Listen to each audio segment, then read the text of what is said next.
Hello, everyone. Welcome to Women4beverages at Sylvia's Saloon. And Sylvia, that's me, and this is my saloon. And today we speak with Garlonn, Kergourlay, to many hearts. She is a networker in the French beer industry and a consultant for the craft breweries in France for many years now.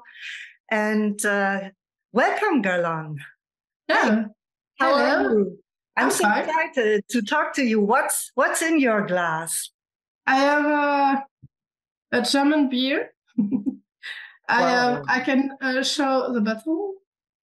I have a very famous one. smoked beer, Schlenkerla. I like it very much because a part of me is German and still will be. So I like German beers and smoked beers. And this is definitely a German icon beer. I mean, that's a real icon. It's known worldwide too. Yeah, yes. Enjoy. Cheers. Yeah, cheers.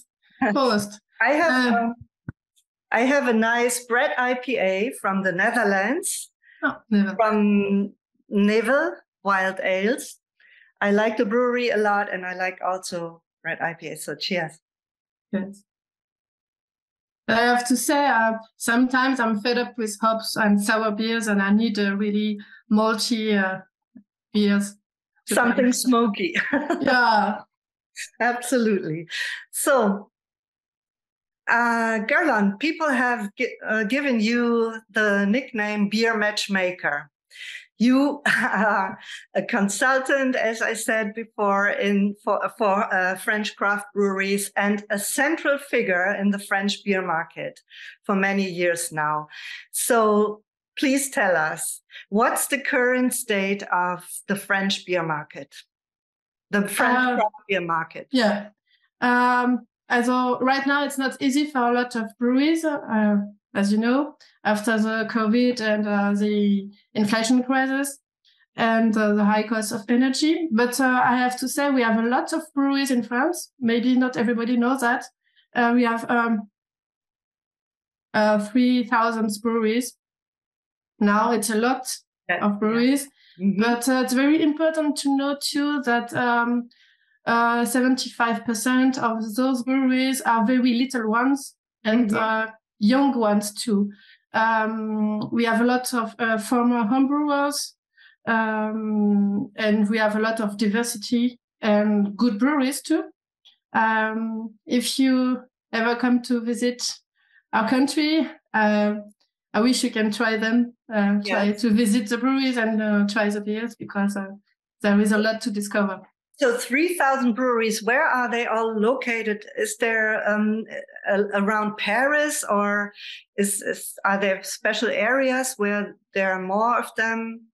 So before the craft beer revolution, so historically, all the breweries were in the north and in the east of France. So a lot of old family-owned breweries are there. But today, we have breweries everywhere, in every places. So like a bakery, so you have a brewery everywhere you go in France. So in Germany, the craft beer movement was happened in the big cities. It was an urban phenomenon. Is this the same in France?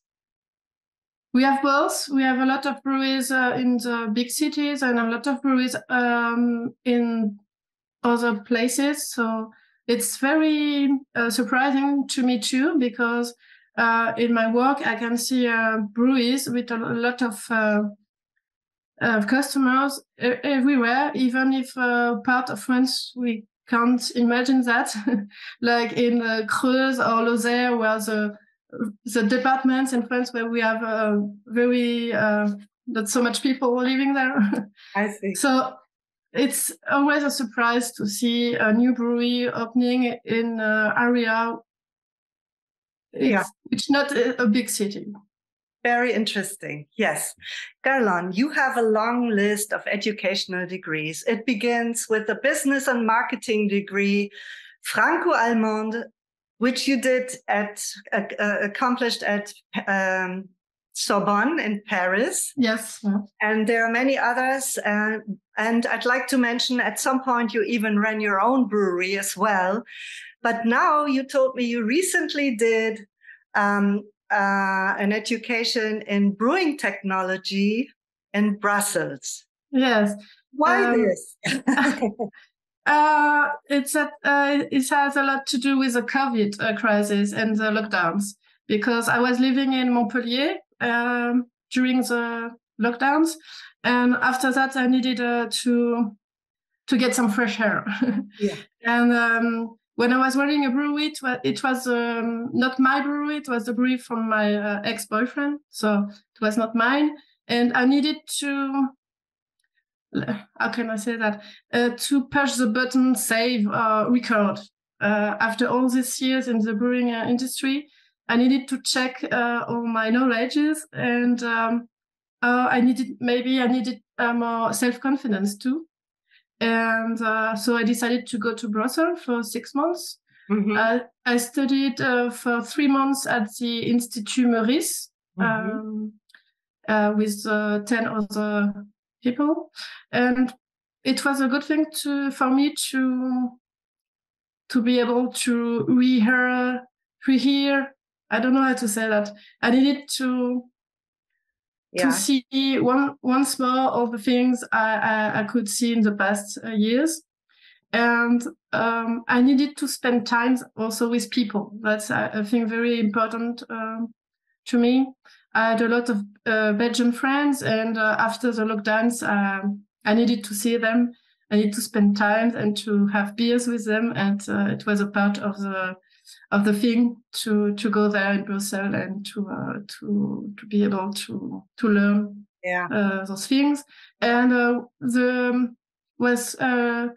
I like to is we were able to visit a lot of breweries during that time at the Institut Meurice, Belgian breweries, and it was really interesting to see that in place. So you met friends, you visited breweries, and you refreshed your brewing knowledge and exactly cultivated it in theory. And I did it that time. Really, it was like a gift for me. Very good idea. Yes. You said in an earlier talk we did, you said that the newly found breweries have no sense of heritage. You kind of complained about this. Why do you think this is important, or what does it mean at all to have heritage? Yeah, it's just my opinion. It's the way I feel the things, and I don't know all the breweries, so it's just a point of view. But yes, I've got this feeling that the new generation of brewers are not really interested in beer history as I am, as I was when I was younger. And a lot of people I spend time with are like me. We like to talk about history and people who made beers 20 or 30 years ago. And at the beginning of my career in the industry, I was a listener. I didn't talk so much, and I'm a big talker today. So I talk a lot. All the people who knows me, yeah, I talk a lot. I was shy, and I wanted to understand first. Yes. I wanted to hear the stories before I can talk about it. So I did the same thing with the German language when I was younger. I need time to speak first. I wanted really to have all the information first before I can talk about it. And today I got the impression that it's not so important. No, not so important. People make beer and then sell them, and that's That's it. It's just an impression. I think we need. But I have the same impression, and I also think even the consumers have changed. Yeah.